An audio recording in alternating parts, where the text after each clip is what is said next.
सोहन और मोहन दोनों पार्टनर्स हैं और आपस में प्रॉफिट एंड लॉसेस शेयर किया करते हैं इन द रेशियो ऑफ 2:3। इनकी कैपिटल हमें जो है ₹5 लाख और ₹6 लाख दे रखी हैं। फिर हमें ये बताया गया कि 1 जनवरी 2024 को सोहन और मोहन दोनों ने ही लोन्स दिए हैं फर्म को ₹20,000 एंड ₹10,000। याद रखिएगा ये लोन जो दिए गए हैं वो जनवरी 2024 को दिए गए हैं, 1 जनवरी 2024 को। अब आपसे पूछा गया है कि determine the amount of loss to be borne by each partner for the year ended 31st March 2024 if the loss before interest on loan for the year amounted to ₹2,500। यानी कि आपको बताना है कि इन दोनों पार्टनर्स को कितना लॉस बियर करना पड़ेगा for the year ended 31st मार्च 2024 अगर फर्म का लॉस इस लोन पे इंटरेस्ट देने से पहले ही ₹2,500 है। यानी फर्म इस लोन पे इंटरेस्ट देने से पहले ही लॉस में है, लॉस और ₹2,500। ठीक है स्टूडेंट्स, आपको 4 ऑप्शंस दे रखे हैं, इनमें से आपको सही ऑप्शन को चूज करना है। अब यहाँ पे एक बात ध्यान रखिएगा कि इंटरेस्ट ऑन लोन के बारे में नहीं बताया गया कि उसका रेट कितना है, तो आपको यहाँ पे पता होना चाहिए कि जो लोन है it has to be 6% per annum, और ये जो लोन का इंटरेस्ट निकाला जाएगा वो 3 मंथ्स के लिए निकाला जाएगा, बिकॉज लोन दिया गया है जनवरी में और अकाउंट क्लोज हो रहा है मार्च में। तो आइए पहले इंटरेस्ट ऑन लोन निकाल लेते हैं कि कितना कितना निकल कर आएगा सोहन और मोहन का। तो स्टूडेंट्स, सोहन का लोन था ₹20,000, उसका 6% पर एनम के हिसाब से 3 मंथ्स का इंटरेस्ट निकलेगा 300।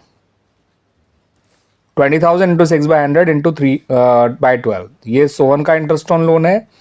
ऐसे ही हम मोहन का निकाल लीजिए, 10,000 इंटू 6/100 इंटू 3/12, ये आ जाएगा 150।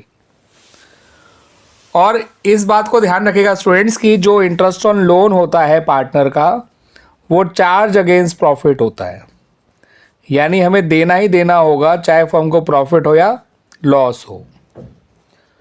तो फर्म जो कि पहले से ही ऑलरेडी लॉस में थी ₹2,500 के, उसमें आप इनका इंटरेस्ट ऑन लोन और ऐड कर दीजिए। ठीक है स्टूडेंट्स, इससे इन लोगों का डिविजिबल लॉस निकल आएगा जो कि निकल कर आएगा ₹2,950। अब इस लॉस को सोहन और मोहन में बांट दीजिए इनके आपस के रेशियो में, प्रॉफिट शेयरिंग रेशियो में, जो कि 2:3 है। तो 2,950 का 2/5 और 2,950 का 3/5 आप निकाल लीजिए। 2,950 का 2/5 आएगा स्टूडेंट्स। आप इसे अगर 3,000 मानते हैं तो 3,000/5 होता है आपका 600 इंटू 2 होता है 1,200, और ये हमने 50 ज़्यादा लिया था तो 50 का 2/5 होता है 20। तो 1,200 में 20 कम कर दीजिए, 1180 ये आ जाएगा। 3,000/5 होता है 600, 600 इंटू 3 होता है 1,800, और 50 का 3/5 होता है 30। तो 1,800 में 30 कम कर दीजिए, 1,770 ये आ जाएगा। ठीक है, तो इस तरह से ये इनके डिविजिबल लॉस आ गए सोहन और मोहन के। बाकी वो मैंने अपने तरीके से डिस्ट्रीब्यूट किया है, मैं उम्मीद करता हूँ कि आप इसका 2/5 और 3/5 अपने तरीके से निकाल ही लेंगे, जो कि निकल के 1180 और 1770 आएगा। अब आप गिवन ऑप्शंस में से देख सकते हैं स्टूडेंट्स कि जो ऑप्शन नंबर डी है वो आपके जो हमने आंसर निकाला है उससे मैच कर रहा है। सोहन के हिस्से का आ रहा है आंसर 1180 और मोहन के हिस्से का आ रहा है 1770। क्लियर हो गया स्टूडेंट्स? आइए अब नेक्स्ट क्वेश्चन को देखते हैं। स्टूडेंट्स, इस क्वेश्चन में राम और श्याम दोनों पार्टनर्स हैं जो आपस में प्रॉफिट शेयर किया करते हैं इन द रेशियो 3:2। इन्होंने मोहन को नया पार्टनर बनाया है for 1/4 share in the profits of the firm. Mohan ₹1 lakh तो अपने हिस्से की गुडविल लेकर आया है। ठीक है स्टूडेंट्स, और उसकी गुडविल को डिस्ट्रीब्यूट करने के लिए फॉलोइंग एंट्री पास करी गई है। ठीक है स्टूडेंट्स, और ये हम जानते हैं ये जो गुडविल होती है वो सेक्रीफाइसिंग रेशियो में क्रेडिट की जाती है in the sacrificing ratio of the sacrificing partners या in the sacrificing ratio of old partners. तो ये एंट्री कुछ इस तरह से है students. Premium for goodwill account debit ₹1 lakh, to Ram's capital account ₹40,000, to Shyam's capital account ₹60,000। अब इतनी इंफॉर्मेशन के बेसिस पे आपसे कहा गया है कि नया प्रॉफिट शेयरिंग रेशियो बताइए। ठीक है स्टूडेंट्स, तो आपसे इस क्वेश्चन में न्यू प्रॉफिट शेयरिंग रेशियो पूछा गया है। आपको 4 ऑप्शंस दे रखे हैं, आपको सही ऑप्शन को चूज करना है। तो नया प्रॉफिट शेयरिंग रेशियो निकालने से पहले स्टूडेंट्स यहाँ पर आप सेक्रीफाइसिंग रेशियो निकाल लीजिए ऑफ राम एंड श्याम। और जैसा कि हम जानते हैं कि जो प्रीमियम फॉर गुडविल है वो सेक्रीफाइसिंग रेशियो में डिस्ट्रीब्यूट किया जाता है ऑफ द ओल्ड पार्टनर्स। तो इस 40,000 और 60,000 से इनके बीच का सेक्रीफाइसिंग रेशियो आप देख लीजिए, वो आ रहा है 2:3।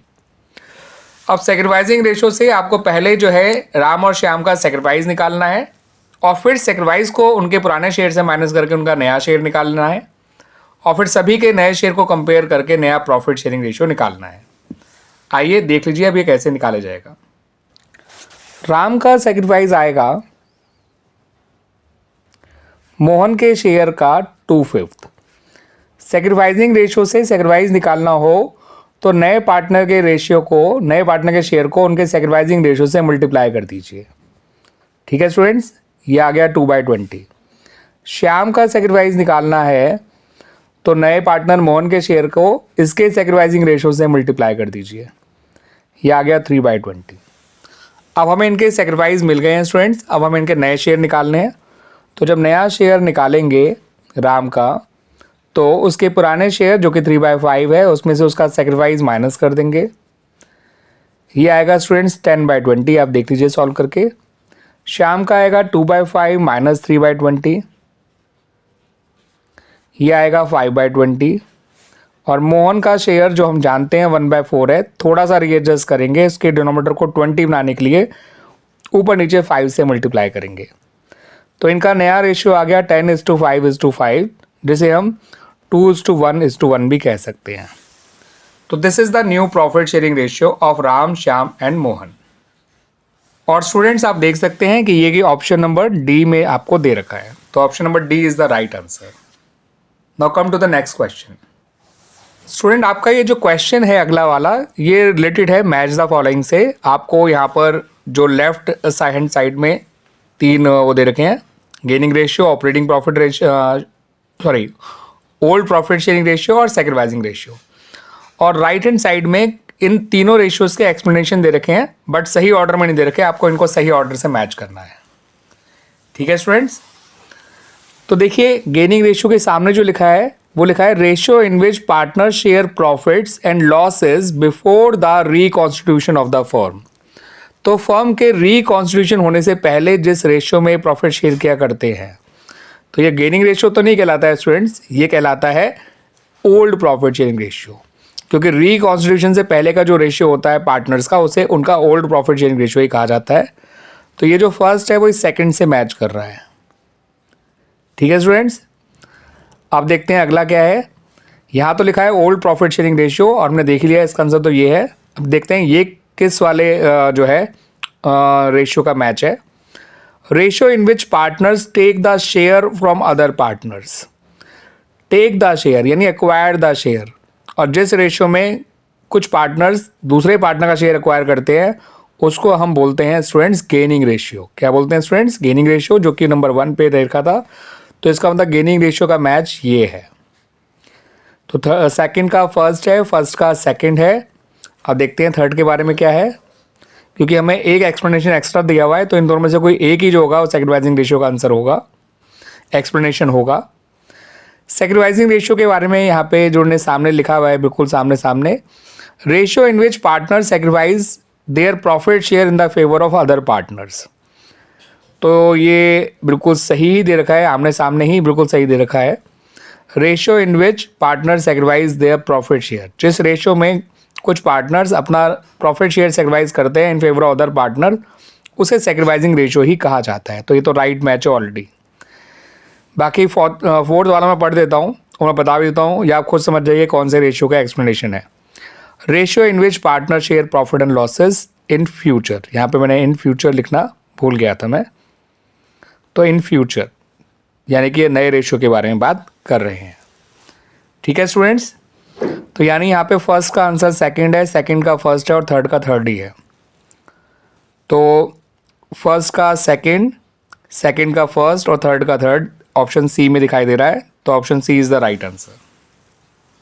Clear students, now come to the next question.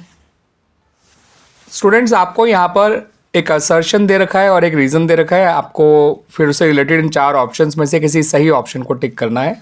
Assertion कुछ इस तरह से है, a firm should have a partnership deed. Assertion कहता है कि पार्टनरशिप डीड होनी चाहिए एक फर्म के पास। रीज़न में दिया हुआ है कि in case of any dispute और any misunderstanding arises among the partners, partnership deed helps in resolving the disputes. यानी कि अगर पार्टनर्स के बीच में कोई डिस्प्यूट होता है, कोई या कोई मिसअंडरस्टैंडिंग होती है, तो पार्टनरशिप डीड जो है उसको रिजॉल्व या उसको सॉल्व करने में, उस समस्या का समाधान करने में हेल्प करती है। तो स्टूडेंट्स, ऑप्शंस क्या हैं, मैं पहले उन पे जाने से पहले आपको क्लियर कर दूं। असर्शन तो सही है ही कि फर्म के पास पार्टनरशिप डीड होनी चाहिए, ठीक है। और रीज़न भी जो दे रखा है वो बिल्कुल सही है, क्योंकि उसके होने से यही फ़ायदे होते हैं कि कोई पार्टनर्स के बीच में मिसअंडरस्टैंडिंग है या कोई डिस्प्यूट है तो उनको आसानी से रिजॉल्व किया जा सके। ठीक है स्टूडेंट्स, तो इसका आंसर तो हमें पता है कि असर्शन भी ठीक है और जो रीज़न है वो भी ठीक है, और रीज़न उसका करेक्ट एक्सप्लेनेशन भी है। तो अब हम ये कहें कि असर्शन करेक्ट है, रीज़न करेक्ट, तो ये गलत होगा। अगर हम ये कहें कि असर्शन और रीज़न दोनों सही है और रीज़न करेक्ट एक्सप्लेनेशन नहीं है, तो ये भी बात गलत होगी, क्योंकि रीज़न करेक्ट एक्सप्लेनेशन है। अगर ये कह रहा है दोनों इनकरेक्ट हैं, तो ऐसा भी नहीं है, बिल्कुल भी नहीं है ये तो इसका मतलब जो ऑप्शन नंबर डी है, जो हमने पहले ही आपको बता दिया था कि दोनों सही हैं और रीज़न करेक्ट एक्सप्लेनेशन भी है, तो this is the right answer. Clear students, now come to the next question. अगला क्वेश्चन कुछ इस तरह से है स्टूडेंट्स। एक इक्विटी शेयर है जिसकी फेस वैल्यू है ₹10 और ये फुली कॉल्ड अप है, यानी पूरे ₹10 इस शेयर पे मांगे जा चुके हैं और ₹6 जो है वो इन शेयर पे मिल भी चुके हैं इस शेयर पे। तो अंडरस्टूड है, ₹10 मांगे जा चुके हैं, 6 मिल चुके हैं, तो कितने रुपए नहीं मिले हैं? ₹4। ठीक है स्टूडेंट्स, 10 कॉल्ड हो चुके हैं, 6 मिल चुके हैं और 4 नहीं मिले हैं। क्लियर स्टूडेंट्स, अब क्वेश्चन में हमसे पूछा क्या गया है वो देख लीजिए। अब इन्होंने पूछा है eight which of the following minimum price can it be री इशूड। तो जो ऑप्शन दे रखे हैं उनको पहचानने से पहले मिनिमम री इशू प्राइस का फॉर्मूला जान लीजिए। मिनिमम री इशू प्राइस का फॉर्मूला होता है face value minus maximum discount. ठीक है स्टूडेंट्स, और मैक्सिमम डिस्काउंट क्या होता है? मैक्सिमम डिस्काउंट होता है जितना अमाउंट आपने फॉरफीट करा है उस शेयर पे, जितना उस शेयर पे ओरिजिनली मिल चुका है, और वो क्या है? 6। तो मैक्सिमम डिस्काउंट कितना है? 6। फेस वैल्यू कितनी है? 10। तो 10 में से 6 माइनस कर दीजिए, यानी मिनिमम री इशू प्राइस ₹4 है, यानी जितना पहले मिलना रह गया था उतना और मिल जाएगा, तो कंपनी इस शेयर को री इशू कर सकती है। तो मिनिमम री इशू प्राइस इज ₹4। याद रखिएगा, मिनिमम री इशू प्राइस का मतलब जिस मिनिमम प्राइस पे वो शेयर को री इशू कर सकती है। अब करेगी या नहीं करेगी वो अलग बात है, लेकिन उन्होंने एक मिनिमम री इशू प्राइस आपके लिए डिसाइड कर दिया कि कम से कम ₹4 पे तो इशू करना ही है। आप 4 से ज़्यादा भी कर सकते हैं, ₹10 का भी कर सकते हैं, और ₹10 से भी ज़्यादा का कर सकते हैं, यानी इसको हम डिस्काउंट, प्रीमियम या पार कैसे भी रीइशू कर सकते हैं, लेकिन मिनिमम रीइशू प्राइस ₹4 ही होना चाहिए, उससे नीचे नहीं जाना चाहिए, क्योंकि मैक्सिमम डिस्काउंट ₹6 ही दे सकते हैं। अगर हमने 4 से कम पे प्राइस पे रीइशू करा तो वो शेयर जो है वो उसका रीइशू परमिसेबल नहीं होगा फिर, क्योंकि वो टेक्निकली रीइशू एट डिस्काउंट कहलाएगा फिर, अगर हम मैक्सिमम डिस्काउंट से ज़्यादा डिस्काउंट दे देंगे तो। ठीक है स्टूडेंट्स, जो कि as per section 53 of companies act 2013 permissible नहीं है। आइए स्टूडेंट्स, अब इस वीडियो के लास्ट क्वेश्चन को देख लीजिए। 1 अप्रैल 2022 को हेल्दी वर्ल्ड लिमिटेड के पास बैलेंस है ₹2,40,000 का in its securities premium account. अब ड्यूरिंग द ईयर, यानी कि अप्रैल 2022 से लेकर मार्च 2023 तक का जो ईयर है, उसने इस अमाउंट को यूज़ कर लिया है। ड्यूरिंग 2022-23 साल 22-23 में इन्होंने इसको यूज़ किया है, और कैसे किया है ये भी बता रखा है। To write off loss on issue of debentures on account of 6,000 debentures, 6,009% debenture और ₹1,000 each at a discount of 10%, redeemable at a premium of 5%। यानी कि ये जो सिक्योरिटीज प्रीमियम का ₹2,40,000 है, ₹2,40,000 है, उसको इन डिबेंचर्स के इशू से जनरेट होने वाले लॉस को राइट ऑफ करने में यूटिलाइज किया गया है। ये जो 6,000 डिबेंचर्स हैं इसको इंटू 1000 करेंगे तो इनकी वैल्यू जो है वो 60 लाख हो जाएगी। और ये 60 लाख रुपीज़ के जो डिबेंचर हैं 10% डिस्काउंट पे इशू किए गए थे और इन्हें 5% प्रीमियम पे रिडीम होना था। तो स्टूडेंट्स, जो इन डिबेंचर्स के इशू पे लॉस हुआ वो कंपनी को, वो इसके डिस्काउंट और प्रीमियम रिडम्पशन दोनों को ऐड कर लीजिएगा, उसके बराबर हुआ होगा। ठीक है स्टूडेंट्स, जब भी कोई डिबेंचर डिस्काउंट पे इशू होता है और उसका रिडम्पशन प्रीमियम पे किया जाना होता है तो ऐसे में जो लॉस होता है वो डिस्काउंट ऑन इशू और प्रीमियम रिडम्पशन के सम के बराबर होता है। तो 15% का लॉस हुआ है कंपनी को। 60 लाख का 15% होता है स्टूडेंट्स 9 लाख। ठीक है स्टूडेंट्स, अब जो लॉस हुआ है ऑन इशू ऑफ डिबेंचर्स वो हुआ है ₹9 लाख का, मगर जो सिक्योरिटीज प्रीमियम का अमाउंट है वो तो केवल ₹2,40,000 है। अब बाकी लॉस कहाँ से राइट ऑफ किया होगा, यही हमसे इन्होंने जाना है कि स्टेटमेंट ऑफ पेनल से ही वो राइट ऑफ किया होगा, ये तो है पक्का। लेकिन उसके लिए स्टेटमेंट ऑफ पेनल को कितने अमाउंट से डेबिट करना है ये हमें बताना है, क्योंकि जो loss security premium right of नहीं कर पाता है उस बचे हुए लॉस को स्टेटमेंट ऑफ प्रॉफिट लॉस से राइट ऑफ किया जाता है। तो हम बाकी स्टेटमेंट ऑफ प्रॉफिट लॉस से कर देंगे, लेकिन कितना करेंगे, 9 लाख में से 2,40,000 कम कर दीजिए, ₹6,60,000 का लॉस को हम स्टेटमेंट ऑफ पेनल से राइट ऑफ करेंगे, जो कि हमें ऑप्शन नंबर सी में दे रखा है। क्लियर स्टूडेंट्स, तो इस तरह से हमारे ये 5 क्वेश्चंस कंप्लीट हो गए हैं of model test paper 2 of the book an aid to accountancy और फ्रॉम TS ग्रेवाल, और ये इसका लेटेस्ट एडिशन है फॉर द बोर्ड एग्जामिनेशन 2025।